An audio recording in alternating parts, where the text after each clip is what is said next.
if you're lost.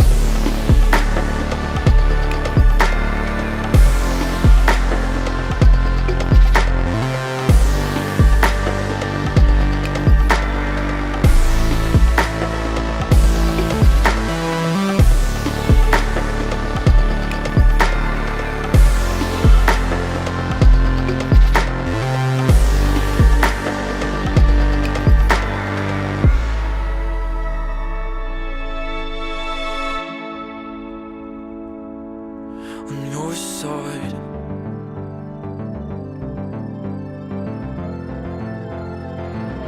on your side,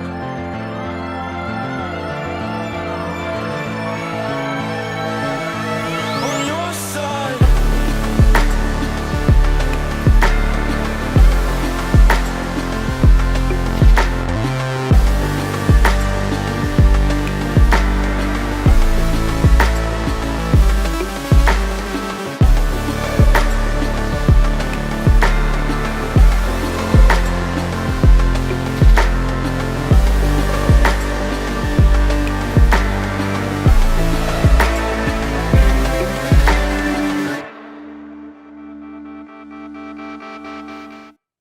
Bienvenue iedereen. We are delighted to welcome you today to Les Rencontres en Pays de la Loire. Very sorry for the little delay. My name is Jolien and I will be your moderator for the next half hour. You already got a little glimpse from the region and now all representatives will briefly introduce their destination. Afterwards we'll start networking sessions and you can see things with them. Don't forget to validate your appointments, and it's still possible to make appointments as well. Now, without further ado, to Vanessa Montfort, who will present the Pays de la Loire region. Bonjour, je suis Vanessa Montfort, en charge des relations presse pour la région Pays de la Loire, Atlantique, Loire-Vallée. Tout d'abord, bienvenue en Pays de la Loire, dont je vais vous présenter les nombreux atouts sur cette carte juste derrière moi. Notre région est composée de 5 départements. La Mayenne, avec son concept de slow tourisme, son magnifique musée Robert Tatin et le tourisme fluvial. Puis la Sarthe, avec les événements des 24 heures du Mans, la cité Plantagenet, ou ses surprenantes Alpes-Mancelles. Puis l'Anjou, avec ses vins, ses châteaux, et son abbaye royale de Fontevraud. La Loire-Atlantique, avec Nantes et son éléphant. La Baule, l'une des plus belles baies du monde. Guérande et ses marais salants. Saint-Nazaire, la renversante, avec ses paquebots de légende. Le parc naturel régional de la Brière, entre Saint-Nazaire et la Baule. Et vivre le bien-être à Pornic, avec ses criques et ses délicieuses glaces. Et pour finir, la Vendée, avec ses 2 îles, l'île Dieu et l'île de Noirmoutier, ses sports nautiques et son très célèbre parc du Puy du Fou. Je vous souhaite de très belles rencontres et au plaisir de vous recevoir dans notre magnifique région, Pays de la Loire, Atlantique Loire-Vallée. À très bientôt. We will move on to Anjou with the presentation of Douceline Menard. Bonjour à toutes et tous, je suis Douceline d'Anjou Tourisme. L'Anjou, qu'est-ce que c'est? L'Anjou, c'est d'abord la terre du vignoble, avec le vignoble Anjou-Saumur, le vignoble des Coteaux du Layon, le premier grand cru Quart de Chaume. En tout cas, ce sont 27 appellations au total qui vous permettent de découvrir ou de redécouvrir notre gastronomie et de l'accompagner comme il se doit. L'Anjou, c'est aussi une terre de végétal.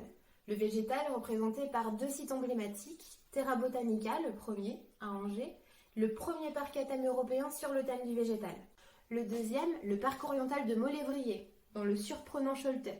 Surprenant parce qu'il permet de partir au Japon sans même prendre l'avion. Quelques mots également sur notre patrimoine historique. L'Anjou possède plus de 1200 châteaux, et également des monuments emblématiques tels que l'abbaye royale de Fontevraud, qui est aujourd'hui représentée par Charlotte. On a également la Loire qui traverse notre département d'est en ouest, mais aussi ses affluents. Tous ces cours d'eau sont à redécouvrir ou à découvrir en bateau, soit en naviguant, soit en dormant même sur des bateaux traditionnels, à pied pourquoi pas, mais aussi en vélo. Par exemple avec la Vélo Francette, qui est une piste cyclable qui permet de suivre la Mayenne. juste au nord de la Loire. Et puis je ne peux pas parler de l'Anjou sans évoquer aussi le monde souterrain, d'une part avec les troglodytes, et qui permettent d'avoir des paysages magnifiques aussi dans le Saumurois, et aussi de découvrir un site unique au monde, le seul zoo troglodytique au monde, le bioparc de Douai-la-Fontaine, mais également l'Anjou souterrain avec les mines d'ardoise, notamment la mine bleue en Anjou bleu, juste ici, à découvrir à 126 mètres sous terre. Bon voilà, je n'aurai pas assez de 2 minutes pour vous parler de l'Anjou, mais en tout cas j'espère vous accueillir très prochainement, ce sera avec grand plaisir. À bientôt. Merci Dousseline. Let's move on to the Abbey of Fontevraud, who will tell you all about it. Bienvenue à l'abbaye royale de Fontevraud. Située au plein cœur du Val-de-Loire, elle est inscrite depuis les années 2000 au patrimoine mondial de l'UNESCO. L'abbaye de Fontevraud est la plus vaste cité monastique héritée du Moyen-Âge encore en l'état. Éléanore d'Aquitaine en avait d'ailleurs fait sa dernière demeure. Vous pourrez trouver son gisant trôné dans l'église abbatiale aux côtés de son mari Henri II et de son fils Richard Cœur de Lion. Nous sommes également un centre culturel de rencontres. Nous recevons et nous accueillons tout au long de l'année des artistes en résidence à l'abbaye afin de vous proposer une programmation culturelle riche, composée de spectacles, de concerts et autres expositions à travers des temps forts. Noël à Fontevraud, Pâques à Fontevraud, l'été à Fontevraud. Dans l'enceinte même de l'abbaye de Fontevraud, juste derrière moi, se trouve Fontevraud l'hôtel, un hôtel 4 étoiles qui compte 54 chambres. Un cadre majestueux qui allie confort, design et sobriété. Une expérience unique pour nos hôtes qui peuvent visiter l'abbaye à toute heure du jour comme de la nuit. C'est ce cadre qu'a choisi notre chef Thibaut Ruggeri, Bocuse d'Or 2013, pour concrétiser ses envies. Sa carte est empreinte de poésie et de mystère et a été récompensée d'1 étoile au guide Michelin et d'un macaron vert pour son engagement sur la gastronomie durable. L'abbaye de Fontevraud, c'est également un centre de congrès et de séminaires avec plus de 15 salles, dont un auditorium qui peut accueillir jusqu'à 400 personnes. Un cocon idéal pour recevoir vos mariages, vos dîners de gala ou autres rencontres professionnelles. 2021 s'inscrira dans l'histoire de Fontevraud avec le lancement de son musée d'art moderne, une collection privée de Monsieur et Madame Klingman composée de plus de 900 œuvres qui vous invitera à découvrir les grands noms de l'art moderne. Dès la réouverture de Fontevraud, vous pourrez venir découvrir le nouveau parcours d'art contemporain dans le cadre d'un été à Fontevraud, mais également les Étoiles de Fontevraud, le nouveau spectacle de son et lumière proposé à l'abbaye du 15 juillet au 20 août. À bientôt. Thank you, Charlotte. Next up is Maxime, who will introduce you to La Sarthe. Bonjour, je suis Maxime Guillon, chargé de communication et des relations presse pour Sarthe Tourisme, l'agence départementale de promotion et de développement touristique de la Sarthe. Donc la Sarthe, c'est quoi? C'est un département à 2 heures de Paris, très connu pour sa capitale Le Mans et les 24 heures évidemment du Mans, la compétition automobile, mais aussi pour ses rillettes, mais ça va bien au-delà de ça. C'est aussi un département avec une offre nature et une richesse patrimoniale exceptionnelle. Cette année 2021 est particulière, mais nous avons quand même lancé des nouveautés, notamment je vais en citer 2, la Vélo Buissonnière, qui est notre nouvelle véloroute nationale qui part d'Alençon, donc en Normandie, qui va traverser toute la Sarthe pour aller jusqu'à Saumur en Anjou. C'est une véloroute très intéressante puisqu'elle fait 250 km et elle vous permet de rejoindre en fait d'autres itinéraires nationaux, notamment la Loire à vélo au sud et la Vélocénie au nord. Et elle va vous permettre de vraiment avoir la quintessence de la Sarthe, si vous voulez. Vous allez passer par à peu près tous les paysages que vous allez retrouver partout en Sarthe. Au nord, des montagnes, avec les Alpes-Mancelles, la bien nommée, des territoires un peu montagneux, avec des vallées encaissées, des petites rivières. Le Mans, bien entendu, le Mans est très connu pour les 24 heures, comme je le disais tout à l'heure, mais c'est aussi une superbe ville médiévale et Renaissance. Donc, en son centre, vous avez ce qu'on appelle la cité Plantagenet. Voilà, donc c'est une très grande ville médiévale, avec des petites ruelles, des piliers corniers, des maisons à colombages. Au pied de la cité Plantagenet, vous avez la muraille gallo-romaine unique en Europe. Elle fait 500 mètres de long, elle est polychrome. Là aussi, je vous le conseille vivement parce que c'est magnifique et surtout, vous ne retrouverez pas ça ailleurs. Toujours sur cette vélo buissonnière, vous allez passer par du bocage, par Malicorne-sur-Sarthe, la cité des faïenciers. Donc c'est une tradition, en fait, un savoir-faire du 19e siècle qui perdure aujourd'hui, des faïenceries d'art. Et puis la Flèche, là aussi très connue, en tout cas en France, très connue pour son zoo le zoo de la Flèche, qui a son émission de télé sur France 4. Notre autre grosse nouveauté, c'est les rivières de l'Ouest. C'est une nouvelle destination fluviale qui évidemment englobe la Sarthe, mais pas que, puisqu'elle va aussi en Anjou et puis elle remonte en Mayenne. Donc c'est 283 km de rivières navigables, c'est ce qui fait la spécificité des rivières de l'Ouest, c'est que ce ne sont pas des canaux. On est sur des rivières plutôt sauvages, donc avec beaucoup de méandres, beaucoup de virages finalement, voilà, des passages d'écluses évidemment, et là vous pouvez passer des semaines entières à naviguer sur la Sarthe, la Maine, l'Oudon ou la Mayenne. Vous allez avoir là aussi des activités à faire, du canoë, de l'e-foil par exemple, un surf électrique qui vole presque. Vous avez aussi évidemment du patrimoine comme l'abbaye de Solesmes qui est comme une falaise qui tombe dans la rivière. Voilà.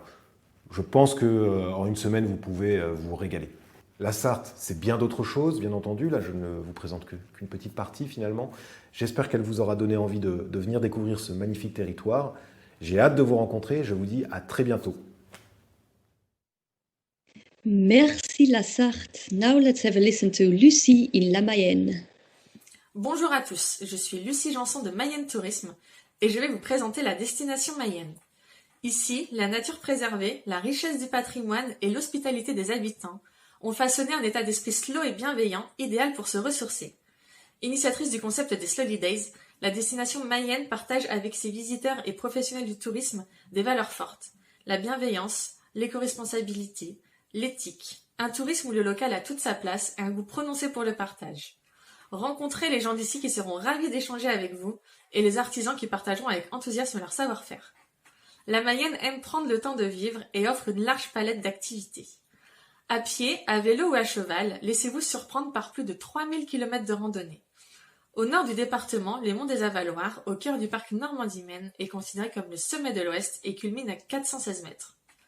Bordée par le chemin de halage, la rivière la Mayenne traverse le département du nord au sud au rythme des écluses.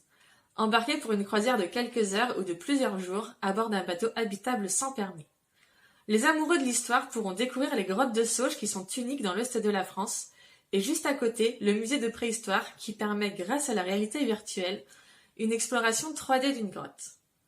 Parcourez à pied la cité gallo-romaine de Jublain et admirez ses thermes, son vaste théâtre, son temple et sa forteresse. Au sud du département, rencontrez les animaux du refuge de l'Arche, de provenances différentes, chaque animal recueilli a son histoire à vous raconter. Flânez dans les villages et les petites cités de caractère et découvrez les nombreux châteaux. Arrêtez-vous à Sainte-Suzanne, un des plus beaux villages de France qui vaut le détour. Côté culture, l'art brut, naïf ou contemporain est bien présent.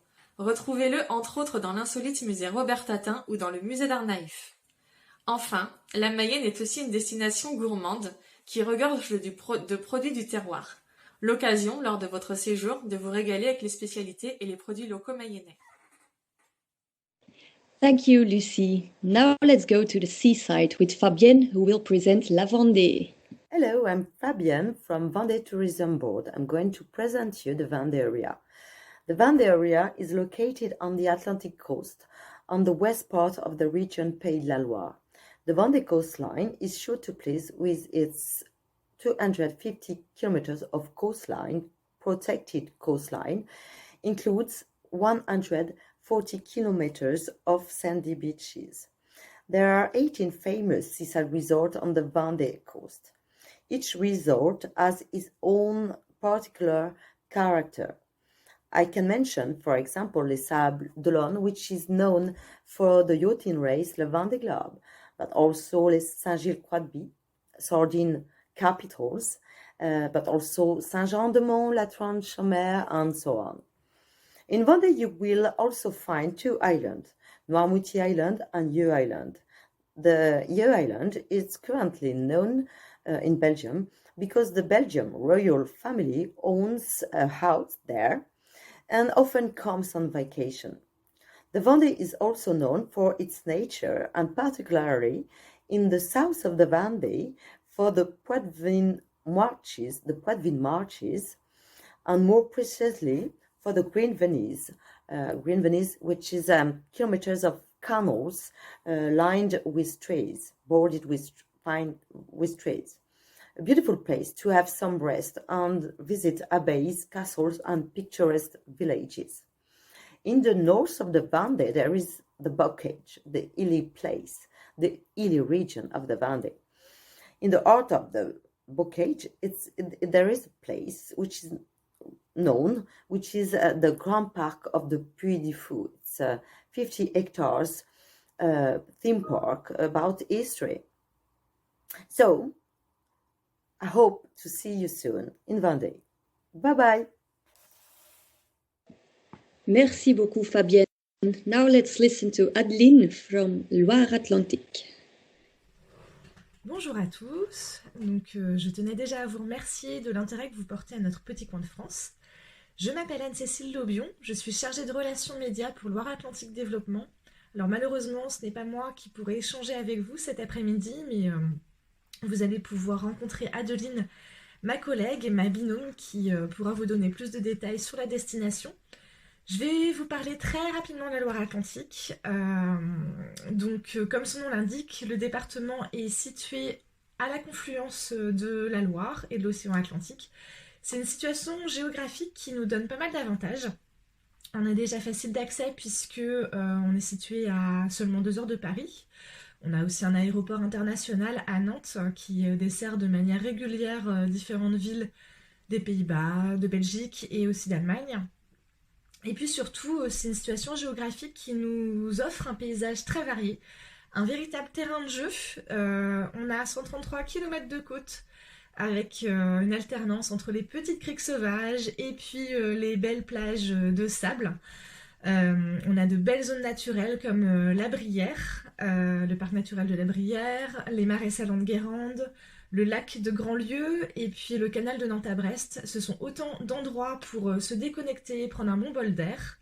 On a aussi 3 grands itinéraires vélos qui traversent le territoire, la Loire à vélo, la Vélodyssée et la Vélocéan. Et puis un vignoble avec le Muscadet qui nous représente, de beaux sites patrimoniaux, des châteaux, plusieurs musées et puis des villes dynamiques comme Nantes et Saint-Nazaire. Et puis surtout, la Loire-Atlantique, c'est une destination surprenante. Ici, on peut se balader à dos d'éléphant en pleine ville. L'Italie est au sud de Nantes, à 30 minutes seulement, et on peut même dormir dans une cheminée. On a hâte de vous faire découvrir tout ça. Je vous dis à bientôt. Au revoir. Thank you, Adeline. Now it's Morgane's turn, who will introduce you to the destination of Pornic. Bonjour et bienvenue dans l'endroit incontournable des vacances réussies, destination Pornic. Vous y trouverez tout ce dont vous rêvez. Des activités nautiques et culturelles, une nature exceptionnelle, des animations familiales et des pauses gourmandes. L'océan Atlantique offre ici un terrain de jeu familial pour des balades en bateau, des sorties en paddle, en char à voile ou encore en kayak. Vous serez enchanté par les 45 km de côtes sauvages ponctuées de plages de sable ou de criques authentiques. Farniente, pêche ou pêche à pied, le repos et la détente sont notre force. Pour les amateurs de randonnée, à pied ou à vélo, plus de 30 circuits entre mer et campagne sont accessibles. Vous découvrirez des paysages variés entre mer, marais et bocage. Tranquillité et vacances dynamiques font la paire. Cette itinérance vous permettra de profiter de nombreux sites où la nature est reine. Le patrimoine culturel n'est pas en reste. Château militaire devenu noble demeure, le château de Pornic est notre symbole. Villa balnéaire de prestige, histoire maritime, découvrez nos visites guidées. Destination Pornic présente un programme de spectacles toute l'année et pour tous les publics. Théâtre, one-man show, concerts de musique. Au bord de l'eau, dans les salles de spectacle, sur les quais ou dans un bar d'ambiance, la vie est festive. Vous serez accueillis dans une ambiance chaleureuse. Les gourmands découvriront de nombreuses spécialités, sucrées, salées. Glace de la fraiseraie, célèbre galette Saint-Michel, bière artisanale, vin, fromage. Dans nos boutiques ou chez de nos producteurs, sur les marchés, toutes les occasions sont bonnes pour partager d'agréables moments. Nos visiteurs aiment revenir et nous espérons qu'il en sera de même pour nos prochains vacanciers. Séjour sur mesure ou en toute liberté, l'Office de tourisme Destination Pornic vous attend. Destination Pornic, authentique, naturellement.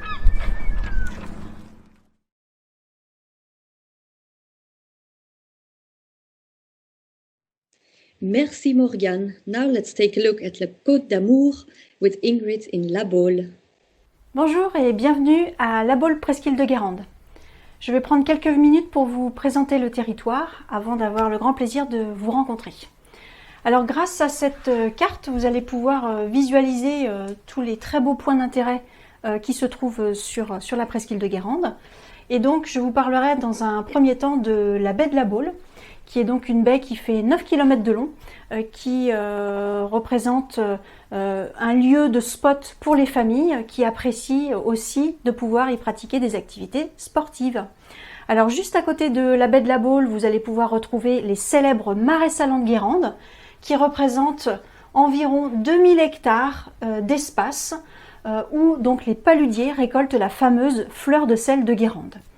Entre ces deux espaces, vous allez pouvoir retrouver la cité fortifiée de Guérande, qui est une ville médiévale avec ses 1 km 300 de remparts, donc un joyau de l'architecture bretonne. Puis, entre tous ces espaces naturels ou historiques, vous avez un très beau parc, qui est le parc naturel régional de la Brière, qui est donc ici et qui se trouve être le deuxième plus grand marais de France, après la Camargue, avec ses différents canaux que vous pouvez découvrir grâce à des promenades en chaland. Et donc pour les amoureux de la nature, c'est vraiment un lieu absolument fantastique à ne pas manquer. Et puis nous avons la grande chance d'être entre donc deux estuaires, l'estuaire de la Loire et l'estuaire de la Vilaine que nous avons ici. Et entre les deux, nous avons une côte sauvage, avec des criques, des grandes plages, mais également le célèbre sentier des douaniers, le GR34, qui chemine tout le long de cette côte, donc à peu près 175 km de sentier des douaniers pour les amoureux de la randonnée, mais vous pouvez également le découvrir à travers des très belles balades à vélo, également aussi, bien entendu, des points d'arrêt tout le long de cette côte, comme des ports tout à fait traditionnels de pêche, des petites cités de caractère, vraiment beaucoup de charme à cette côte. Voilà, je ne vous en dis pas plus, voici juste un premier aperçu avant de pouvoir vous rencontrer. Alors je vous dis à très bientôt. Thank you, Ingrid. And last but not least, Marie will introduce us to the town of Saint-Nazaire and its surroundings.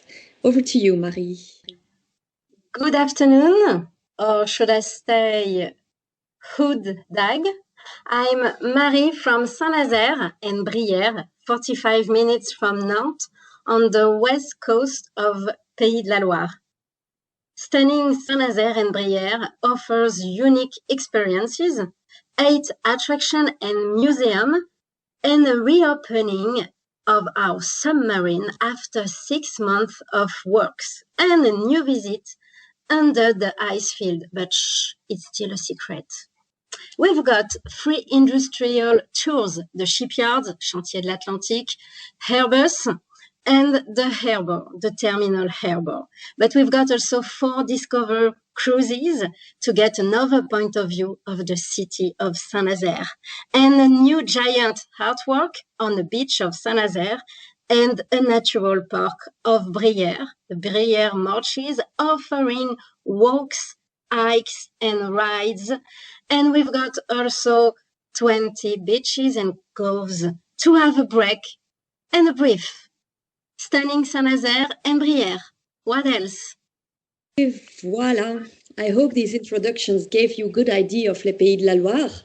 We will now start networking sessions. Don't forget to validate your appointments, and you can still make appointments for a one-on-one with our speakers. If you have any questions along the way, don't hesitate to contact us in the chat next to this box.